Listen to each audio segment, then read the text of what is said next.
Hello, everybody, and welcome back to another episode of the podcast. I know I've been MIA and literally disappearing from the internet, but it's because the last time I recorded, I think I was in Vietnam, but now it's been like a month and a half already, and I'm back in America and studying for the new semester and everything.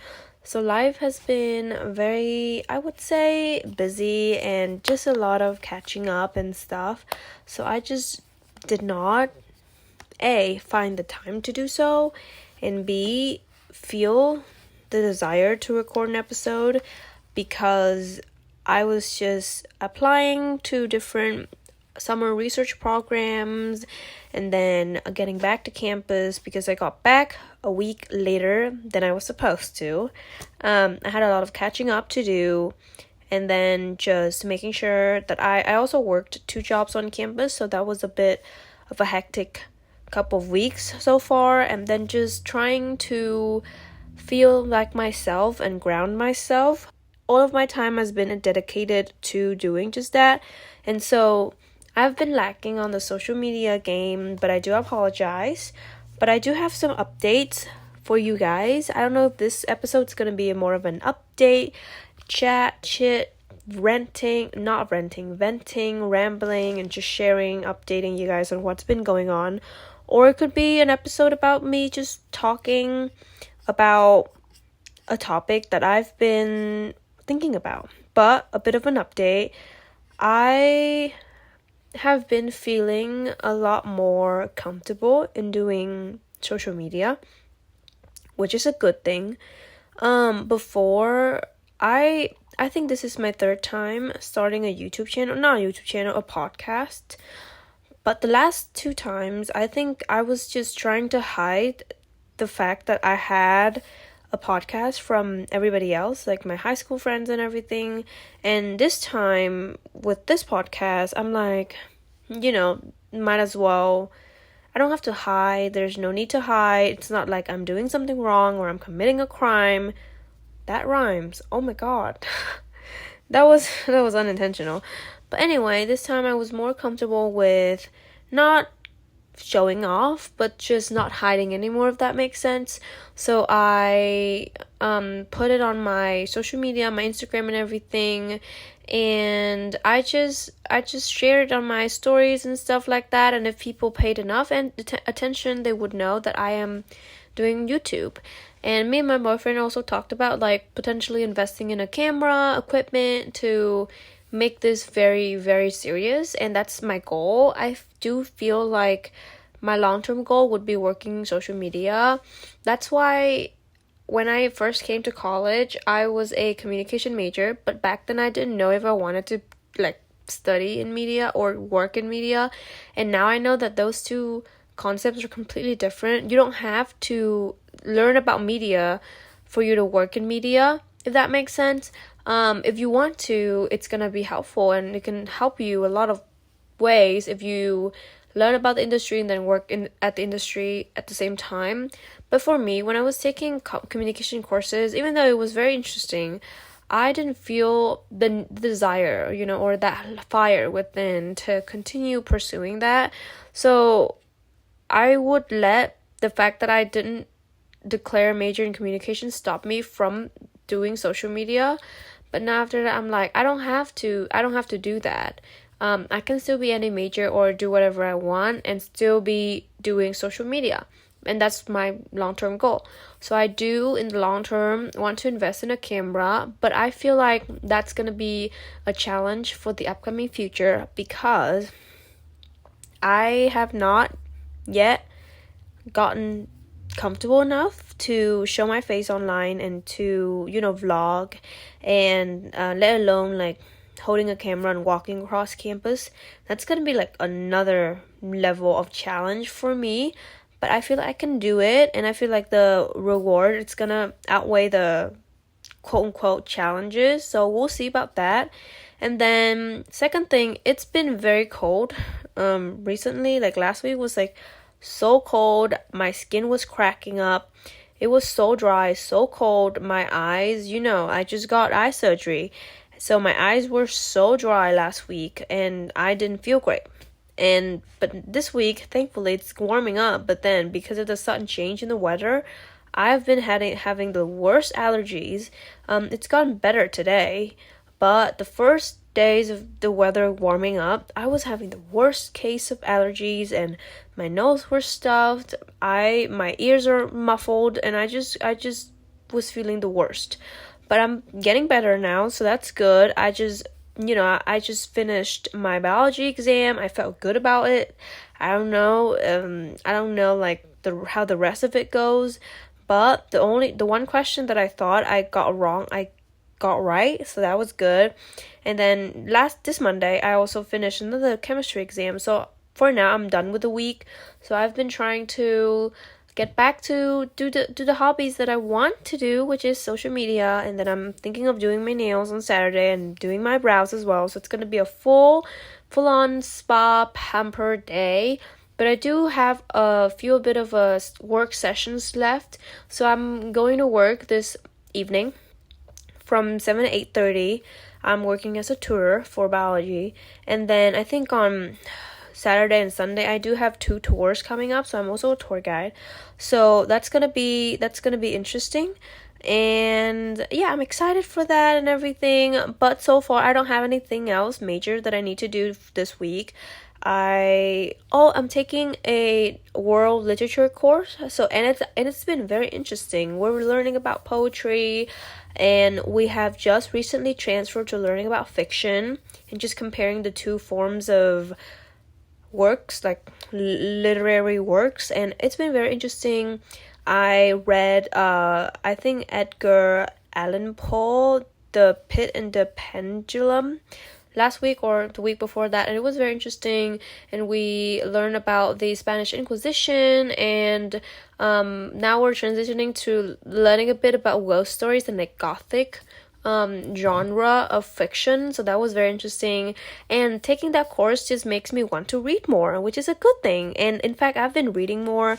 I've been opting for reading instead of scrolling on my phone, which is good. I just finished Kristen Hanna's The Nightingale, which, if you have not read that book, it was phenomenal. It talked about World War II, but from the perspective of women, and how women can actively be a force of war and can actively fight against invaders and the Nazis and everything. And I think that was very interesting. But also, it mentioned and emphasized the traumatic effects of war, of losing your loved ones, but also having to betray and lie to your loved ones for the greater cause, which I think was heartbreaking.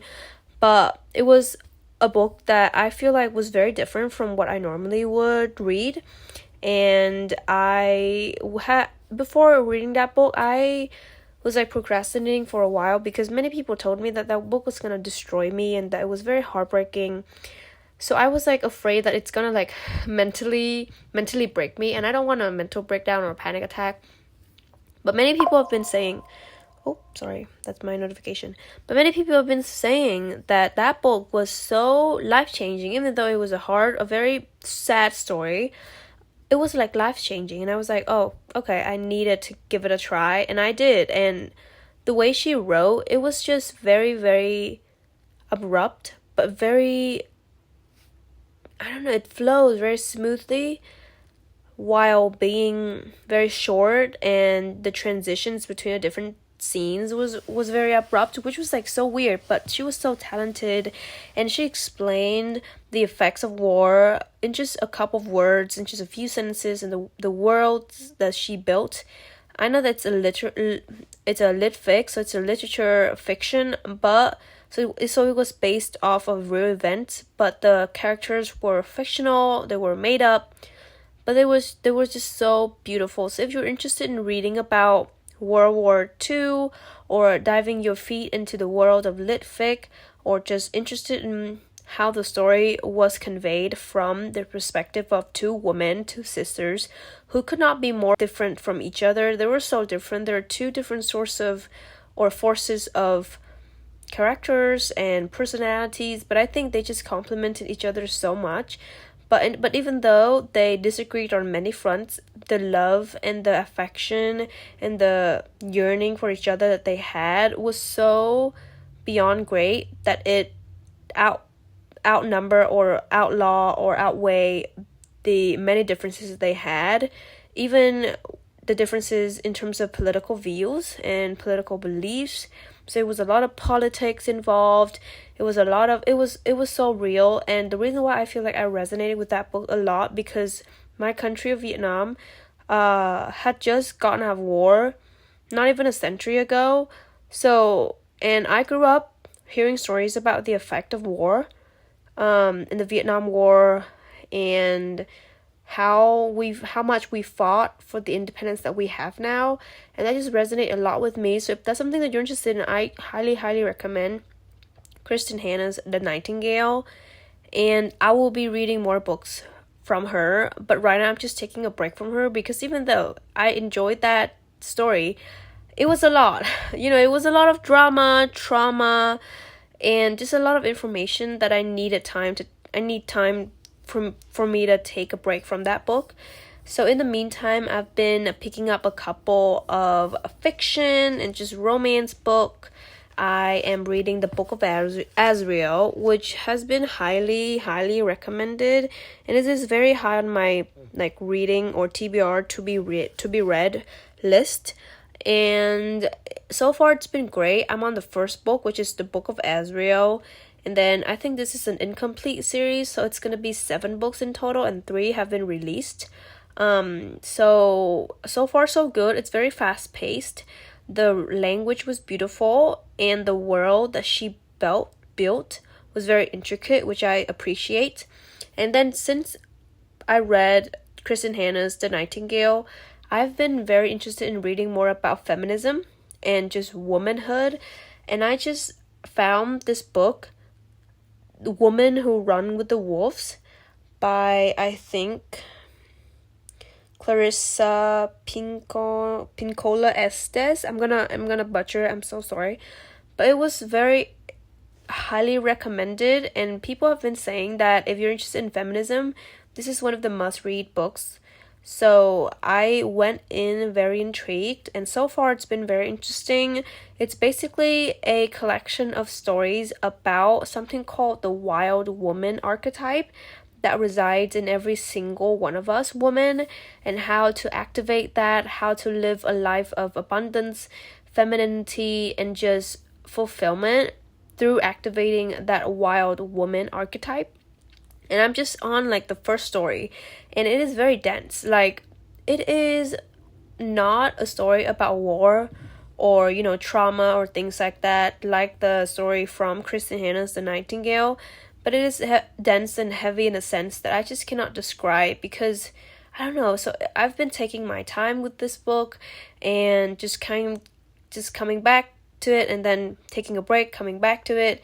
But yeah, those are the 2 books that I'm in the middle of. And then I'm also reading, I have a physical copy of the book about Henrietta Lacks, which is the African American woman whose cells have been used for decades for medical purposes, but nobody has given her tribute to that. So if you are familiar with science at all, there is a cell line called the HeLa cell line, which has been used by scientists a lot because those cells are immortal, so they're cancerous, so they basically cannot die. And because of that, they have been doing all sorts of experiments on them, and they are the only human cells prototype that we have that can be replicated and can be used basically forever.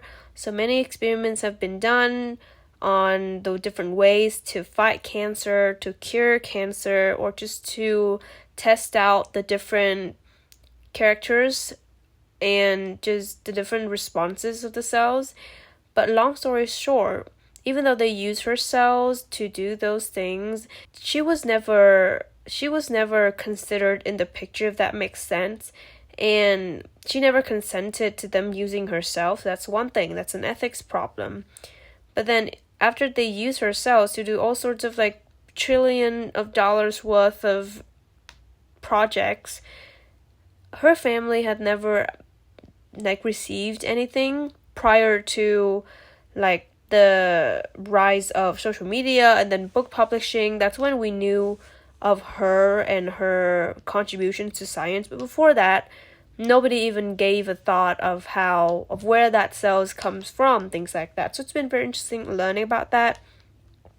And then I've just been slowly collecting books because around on my campus there are many like little free libraries in the different academic buildings.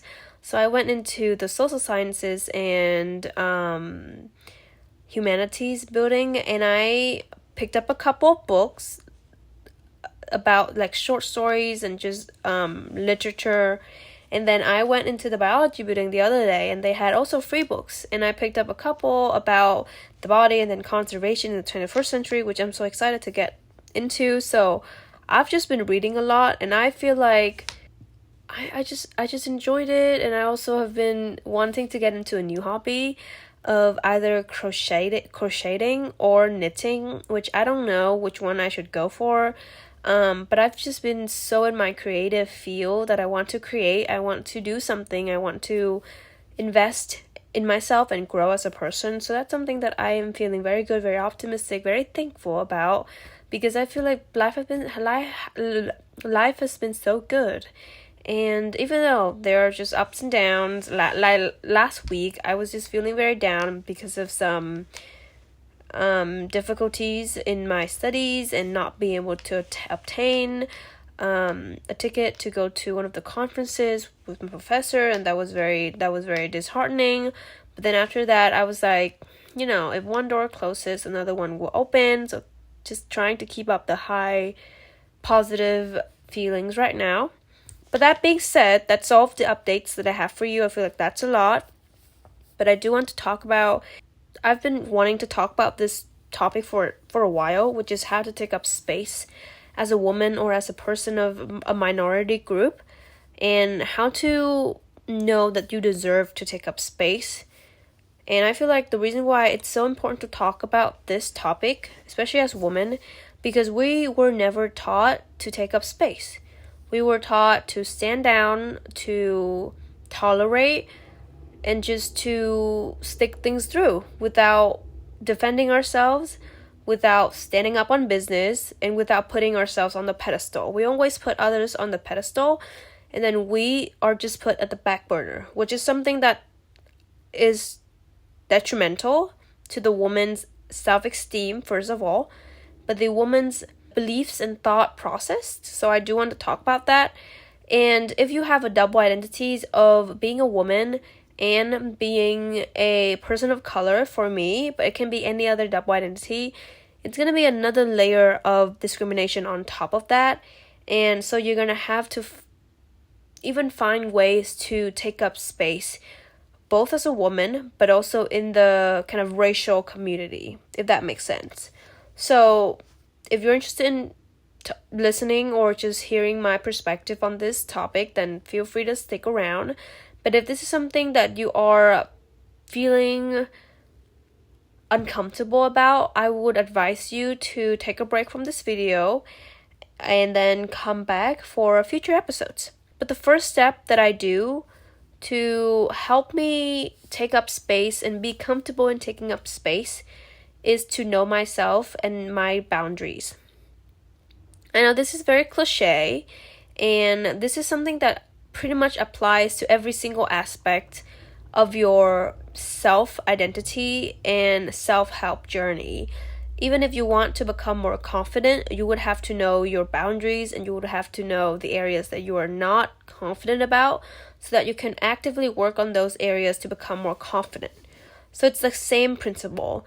If you know you're not taking up space, and then not taking up space in a very particular area of your life, for example, not taking up space in the classroom, or not taking up space in the corporation that you're working in, then that's one step further ahead than not knowing. So the ways that you can do to get to know yourself more and your boundaries would be sit with yourself, be comfortable in sitting alone, without any distraction, any stimulations from social media, from the phones, from the different noises. So be in a pretty private and quiet environment, and then sit with yourself, sit with your thoughts, process your day, asking yourself questions like, how am I feeling? How can I do that can make my day better? If you're feeling like down, pessimistic, ask yourself, what is something that I can do now to uplift my mood, to boost my mood, things like that. And then another thing that you can do is to journal, especially when you are overwhelmed and you are just having lots of thoughts and you feel like you cannot sit straight. Journal. Because it is always better to see your thoughts on paper than just thinking it through in your head.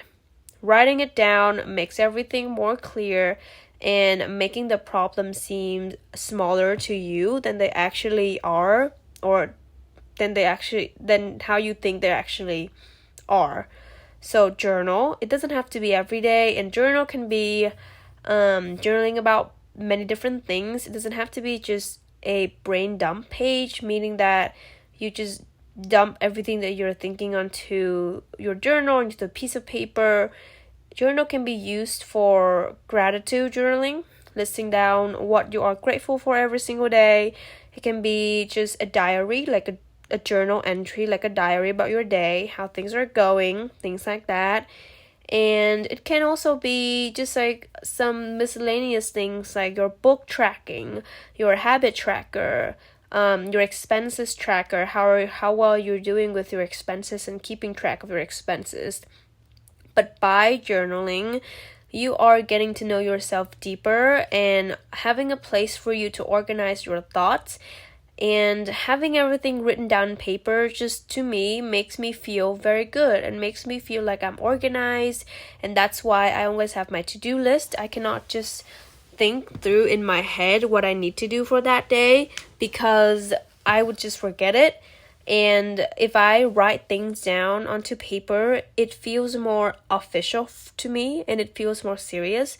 So if I write things down like I need to go to the gym today, I need to go to a meeting today, writing it down actually motivates me to actually want to do them more than if I would just think about them and not writing them down. So journaling. The third step, or the third way that you can do it, is to talk to yourself. I know this sounds kind of crazy, but I am a person that really enjoy talking to myself. Like, I would just go about my day, doing whatever I need to do, and I would just talk about myself. And then I would be like, oh, today's a very beautiful day, and I'm very proud of myself because I did this. And then in a bit, I'm just gonna do this, and that. So it's like updating your life, but to yourself, if that makes sense. To give you a better visualization, I would imagine myself to be vlogging and then having an audience there, but in fact it's just me and myself and there's no camera vlogging me. So doing so makes me feel comfortable voicing my thoughts out. It makes me feel like my relationship with myself is getting deeper and deeper. And third of all, because I'm trying to start a YouTube channel, that just makes me feel more comfortable in the future when there's a possible, real camera there vlogging myself. So talking to yourself, and also talking to yourself can help you reinforce certain positive thought patterns. So if you do something that you're really proud of, or you do something that is out of the comfort zone, I think you should say out loud that, oh, I did that. It's not very hard. I'm very proud of myself for doing that. And if you repeat that enough times, it's gonna reinforce, first of all, your confidence.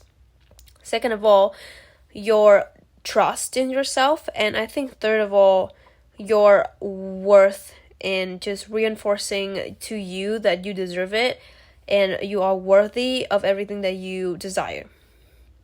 And then the last thing that I think would help is to listen to podcasts of people talking about their boundaries. If you're at the beginning of your self-help journey and you don't know what boundaries look like, or you don't know what can be classified as a boundary and what is not, then I would recommend listening to podcasts of people talking about their boundaries. It can be boundaries in terms of dating, so dating non-negotiables. It can be boundary about friendships, or it can be boundaries between you and yourself. What is something that you shouldn't do to reinforce the negative self-talk patterns? So that would be something like disrespecting yourself, not showing up for yourself, not taking care of yourself, and not eating healthy. And those non-negotiables can be different from person to person. So by listening to people talking about their boundaries, you're going to be like, oh, I agree with them on this point, but I don't agree with them on that point. So you can then select which aligns with you and which can then be your boundaries. The next step that I do to take up space would be to get comfortable with silence. And this is something that I'm still working on, especially with my talking and my verbal communication. I am trying to be more comfortable with the silence because I feel like we as a human society, we are taught to fear silence. Like whenever there's a silence in a conversation between you and the other person, you would feel the need to fill in the silence by saying something, by joking, or by doing whatever to make sure to minimize the silence as much as possible. In a group setting as well, if others are not talking, you would feel the need to talk, to fill in that conversation, to fill in that silence, because we are taught that silence is awkward, and awkward is bad. But I am here to tell you that silence is something that is not bad. Sometimes silence indicates power, and silence indicates control. If you are asked a question, don't feel the need to jump to the answer right away. Instead, take a couple of seconds of silence and then proceed to talk. That few seconds of silence allows you to think things through, allows you to rearrange your ideas so that when you talk more confidently and you talk more logically. And I have been working on this because I am a person that whenever I get in the zone, I talk very fast. And talking very fast can have some benefits, but if I talk too fast, I lose track of my train of thought and then I'm just blanking out and then I don't know what to say. So get comfortable with the silence of taking up time, because taking up space can also mean taking up time. So there's that. And along with that point about talking and verbal communication, work on your speed and the way you talk. Verbal communication, we just talked about taking up time to talk, to answer, to do whatever you want. But also on the non-verbal communication, on the body language. How do you sit when you talk? How do you use your hands when you talk? How's your eye contact looking when you talk? Things like that. And to do this, you can read more books, right? I think I have yet find books about this topic, but when I do, I'm gonna share it with you. But I feel like there's a lot of videos on the internet about information like how you should talk, your body language, which body language is considered anxious, things like that, because we all know how with the crossed arms that indicates closeness and that indicates not a willingness to talk, things like that. So be mindful of that. And I know that's something that can be pretty hard, especially in the beginning, to be mindful of. But be mindful of the speed that you talk, be mindful of the eye contact, and be mindful of the way that you sit when you talk. The next step is sit comfortably and take up as much space that you need when you sit, when you speak. So this is something that is, I think, quite controversial. We as women are taught to sit elegantly, to sit in a way that is very polite, and then sit in a way that's pretty much even constrained, if that makes sense. And although some people might find that to be comfortable, I have found that the more comfortable I am, the more confident I am. And the more confident I am, the more I'm willing to take up space, and the more I am just willing to engage in a conversation, and the more I'm willing to express myself. So whenever I sit, even at meetings or even in classrooms, I would try to sit in my most comfortable position. Obviously, when we're talking about posture and everything, remember context is also important. If you are just at a classroom, engaged in an informal class discussion, obtaining a rather relaxed posture is okay, it's acceptable. But if you're in a meeting or a formal meeting or a business meeting, you might want to consider sitting in a very relaxed but professional posture. And that's something that you need to, once you know yourself, know what you like, know what you don't like, you're going to figure it out. But because I haven't experienced many of the business settings and many of the more professional settings, I have yet to figure out what my ideal posture looks like. But yeah, that can be something that you need to work on in the near future. And the last point that I have is try a hobby you wouldn't normally try. So picking up hobbies to me have made me become a very, very confident person. And also with taking courses, I feel like because I take so many diverse courses, like I take African studies, I'm taking poetry courses now and world literature, and I'm intending to take more like literature and English courses about Greek mythology and just more about the literature world. I feel like my knowledge is very well-rounded because I can talk about pretty much any topic that I want to. So knowing that I can handle situations that even haven't happened yet, or knowing that I can communicate with all sorts of different people on all sorts of different topics, that gives me a sense of power. And that gives me a sense of ease, of feeling like I can be confident. I don't have to be alert, stressed all the time. You know what I mean? So try a hobby you wouldn't normally try.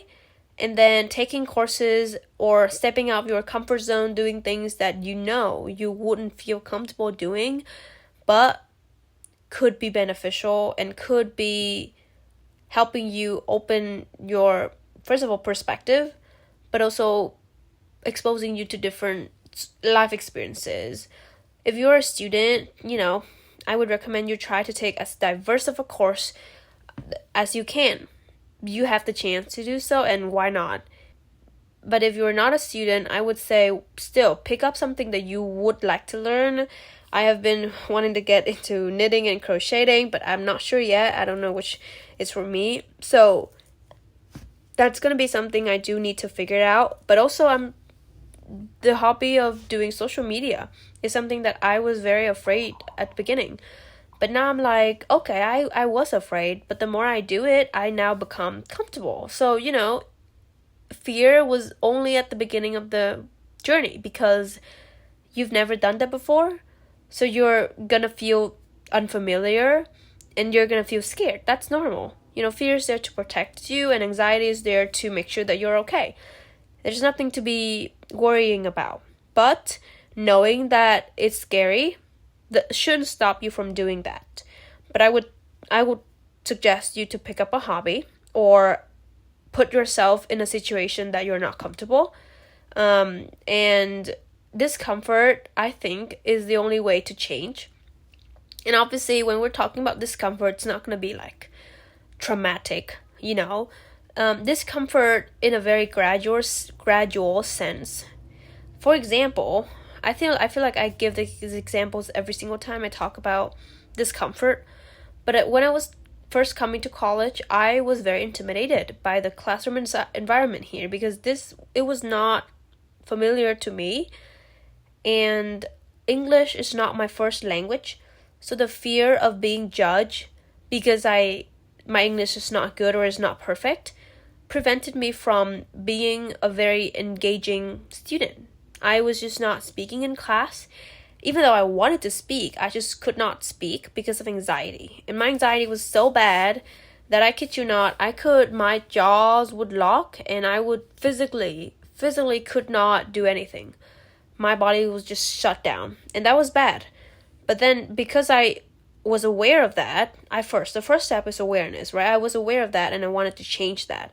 Because I'm like, I'm studying abroad. There's no way I'm not speaking up.